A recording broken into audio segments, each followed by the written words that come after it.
Yeah, back with another one. That's right. You're used to seeing me in the garage at this point. At this point, I pretty much live in this motherfucker. So I just finished a full day of work, 7:30 to 5, tuning cars, uploaded a video, and now I'm gonna go ahead and start working on the exhaust side of the GT500. Home stretch, guys. I still have to loom that wiring harness that's down there. The wiring harness is kind of jacked up, so I gotta get some loom. I forgot to go to Vato Zone, something like that, to get some decent loom. But for now, this car's not gonna drive. I'm just gonna get the exhaust on, and we can go ahead and talk about, you know, buttoning things up in such a way where it's drivable. Now, this job has gotten me to invest heavily into tools.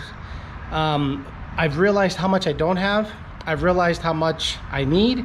I've realized I need a garage and a lift badly, and that's good. If anything, if working on the ground in 95 plus degree, 100% humidity heat motivates me to get into a garage sooner than later, cool, that's what I'll do. But for now, I'm just upgrading hand tools as I go. Now, update on a lot of the, you guys were talking about the creeper from Harbor Freight. You want a review real quick? I'll give you a review real quick.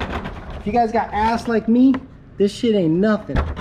If you guys got some ass, I'm saying some legitimate ass, this little guy did not survive the test, especially in the center right here. See the center? This thing got all jacked up. So again, I'm not expecting the world from Harbor Freight. It's Harbor Freight for a reason, but the center too collapsed, and I was sliding, as you can see, dragging this on the ground for most of the day. I thought I had a rock caught in this guy. I'm like, is there a rock? What the fuck? And then come to find out, these two busted. So there's a lot of ass going on this bitch. So this guy did not survive the test. So I'm still going to use it because it's better than dragging my butt on the ground, but obviously I have to upgrade to something good. This was like 38 bucks. So obviously you got to spend real money if you're going to be on the ground a lot, and this one simply does not pass the test. Now, initially I told you guys that I'm going to go ahead and get new clamps, but Jake from Power by the Hour is still on vacation today, and I do not want to wait. I want to get to work. I want to get this exhaust on. I have motivation and time. So we all know these guys were tack welded into place. Showed down the other video. Well, I said fuck it. Went to Lowe's and I got myself a Dremel and a bunch of other shit, of course, because when you go to Home Depot, I'm sorry, we go to Lowe's, sorry. You go to Lowe's and you get one thing, you usually come back with 15 other things. So after going to Lowe's, I wanted to get some cutting discs for my 4.5-inch grinder in case I needed it. Because I just foresee myself needing this, especially when it comes to dealing with the Fairmont. But I got myself a Dremel 3000 variable. It's what I used at work for a very long time. It worked really well, super durable. When I worked as a millwright, little tiny cutting jobs, this was very much worth it. So got that along with their cutting assortment kit. So enough talking, let's get to cutting some tack welds off. Use the old clamps on the new exhaust. Get you some exhaust clips by the end of the video with the stock exhaust. That is my goal. I thought some of you guys might find this interesting. So when I was setting up the Dremel for the cutting attachment, I saw it had this little Batman shaped you know, insert, and I went, how the hell is that gonna attach? I'm used to just a round one with a screw to tighten it in place. Well, if you look at the collar that they give you, it goes on like this. So maybe you're a little confused, but apparently if you push down on this guy, it has like a spring tension, and then if you twist it, and let me hold the button down, if you twist it, do I have it right? I think you can bring it all the way down by hand. Let's do it with two hands, because sometimes you require two hands. Hey-o. And you twist it. Whoa, almost broke it. But you get the idea. So basically that's how it looks. You bring it back, get this guy in there, you twist it. Oh, where are you? And then it locks into place. Maybe you guys don't give a fuck, but I love gadgets, and this is a neat little gadget in my opinion. So let me get the cutting.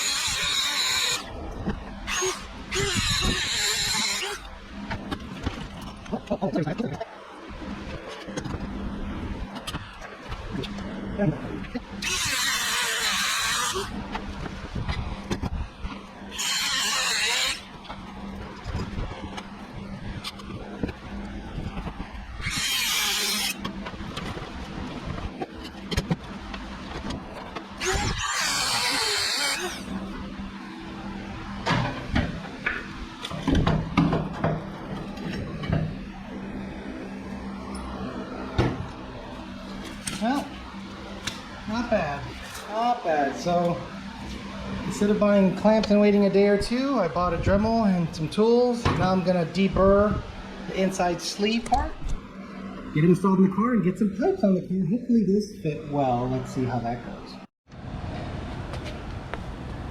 Hey, yeah, I'm here. Okay, after clearancing these guys for a little bit, wanted to make sure that they fit the over the axle pipes. This one's a little on the snug side, so I gotta see why it's doing that. Probably because it's not opened up all the way. Yeah, that's it. It's not spread out all the way. Hoping to get it in there. Well, this one fits for sure. Yeah, this one fits for sure. Gotta make sure this guy fits. Just have to open up whatever springiness was taken out of it, because when they welded these two together, that inside sleeve and outside sleeve are supposed to move independent of each other, and when you tack weld that, you take that springiness away. So let me work on that, get it in. Don't need to see that. So truth be told, I've never put exhaust on a GT500, especially aftermarket stuff. So this is LTH to American Racing, factory connect supposedly. So I'll do my best to kind of tell you how it's going. I'm suspecting this pipe aims to the left, or the should aim this way theoretically. I'd have to figure it out. I'm one of these guys that I just kind of make it up as I go. All right, we're at the business end of the car and got these over the axle pipes, I think, doing what they're supposed to do. They're facing up. I think they're orientated, very Puerto Rican to me, the way I think they're supposed to go. And these pipes have to go in such a way, I believe, like this. They're not labeled, but are they labeled? No. So I'm pretty sure they just kind of cup up and over like so.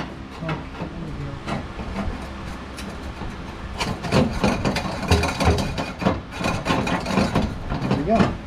So everything's gonna stay loose for now. Everything's gonna stay loose for now until I figure out where everything and how everything goes. So let's just do a little time-lapse situation and get you the full story a lot quicker. I'll face you down so I can access you. There we go. Alright, so the clamp is on. These are extremely heavy. Now, what might happen is that the Magnaflow are smaller. So I might be able to use those, but we'll see what it takes to get these guys on. You gotta kind of overshoot, which I dislike very much. You have to overshoot to get these guys on. It's almost like you have to put the clamp, the stupid thing on first. If it's too much work, guys, I'm going right. I mean, I'm saying right to Magnaflows if it's a tremendous pain in the ass. Which it's starting to look that way.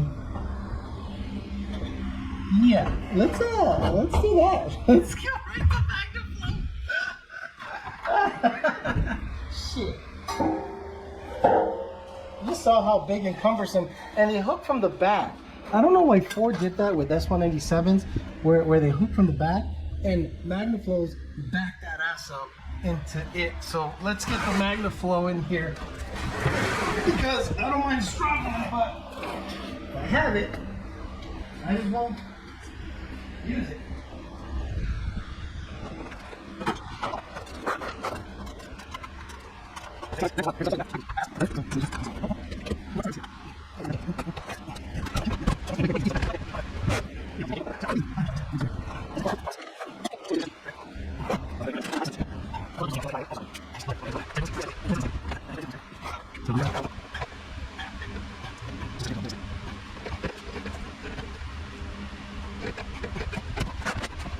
The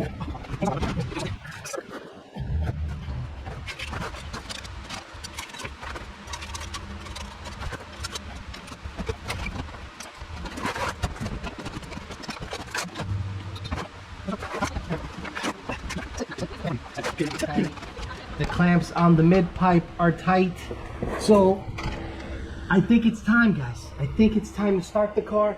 I'm gonna set up the phone and the GoPro at the back because the sound quality on the GoPro is not as good as like on a Samsung. All right, so set up the phone, get this thing started, see how much different it sounds with actual mufflers in it, and we'll figure out about the wire loom underneath. But I want to go through a heat cycle, and once they get warm, all the pipes will expand, contract, do that whole thing, and you know, then I'll go underneath it again and tighten it up. So let me put this guy in airplane mode. Airplane mode. So how can I set this up so it takes up half of each time?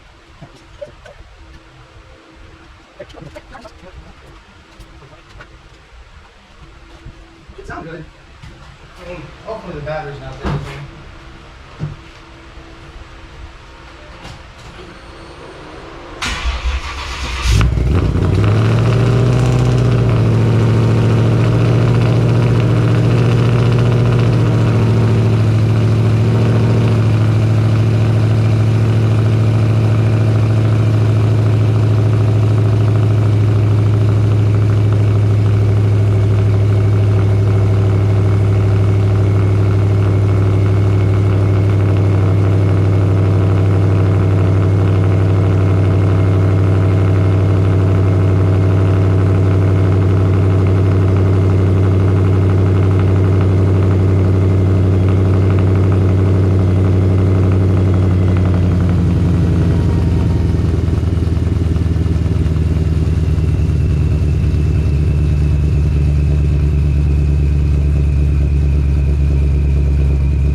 Downright quiet, boy. That isn't nice. Now, gotta figure this out. We got nice and toasty, so I'm gonna wait a little bit. But guys, we did it. Look at that, we're done. So what I'm gonna do is try to get everything situated. Got the recording device here. I'm gonna go underneath here and see how the exhaust is hanging a little bit, in my opinion. Right there, see how it's hanging? I'm gonna loosen the clamps, bring it up some, give it some tension. Something tells me those are on potentially upside down. You guys might have to tell me, because if I bring it down to the ground and that sucker's really low, because look it, that's too low in my opinion, but these are level. But we'll see. I might have to, can't imagine I gotta flip them. Can't imagine that's how it works. But anyway, that seems to be it. Let me get underneath, tighten everything up, put some loom on that wire, see if I can drive it outside today.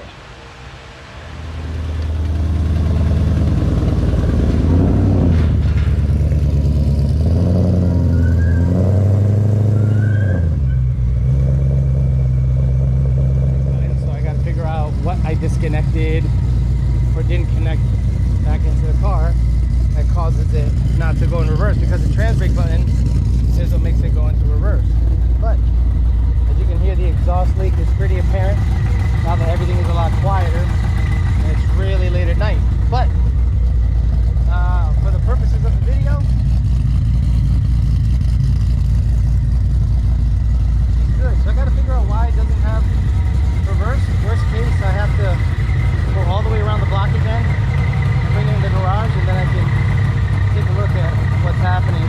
Eventually I'm going to have to patch up that leak pretty hardcore because it's fucking loud. But I wonder why the trans brake all of a sudden stopped working. It's going to rack my brain non-stop. But I'll push it back by hand, drive it in the garage, and end the video. Okay, there's always something. So the main purpose of this whole thing was to get the sprag in the converter. That worked out.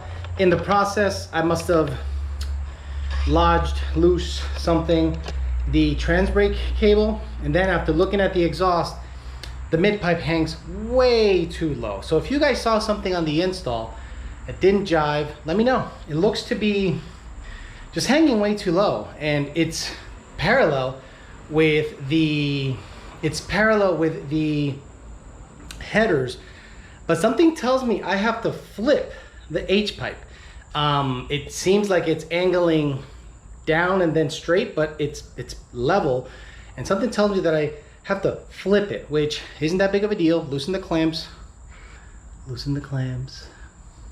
pull the axle over the axle pipes back, flip it, I think, and see. But I'll do some investigating. But the first thing I'm going to do is make sure the trans brake works, get that figured out, finish up looming the wire. But anyway, guys, it's done, and you see what it sounds like. It's a lot quieter and a lot livable. So I'll be tweaking it, especially the exhaust side of things. I'll lift up the back and see what I have to do to get in there and fix the exhaust, because it's just hanging way too low. But I got the bulk of it done, so I'll get back after another time. But that's it. The next video you'll see is this thing driving around and getting some exhaust clips, but the bulk of the work has been done. The exhaust sounds good. The Magnaflows fit better than the stockers. It makes sense that the exhaust is kind of jacked up because the tips are sticking out way too much. So something's up with that situation, but it's back on the ground. I can move it, although it doesn't have reverse. So I got to figure out why it doesn't have reverse. Got to talk to Jake about the wiring, see what the hell is, where does the trans brake wiring end up? Flip the exhaust potentially, and then get after it. So hopefully you guys will stick with me while I keep chugging on with this guy. But the sprag is done. Look at that sweat. And everything works as it should except reverse. So hopefully everything works out with the trans brake button. Hopefully it's just a dumb little wire that came loose, and I'll be able to track that down. And I'll give you updates as we go. But in the meantime, the bulk of it is done. Hopefully you guys enjoyed some of the videos. I'll get you payoff on the road once I get it exhaust buttoned up and trans brake button fixed. All right, guys, thanks for listening. Thanks for hanging in there. I appreciate your words of encouragement. It's a pain in the butt to work on the ground, but I got it done mostly. Now it's just a couple final tweaks, and we'll get you some road sounds, sights, burnouts, whatever the hell I can do with this car to make it livable and drivable again. All right, guys, thanks for listening. Talk to you later.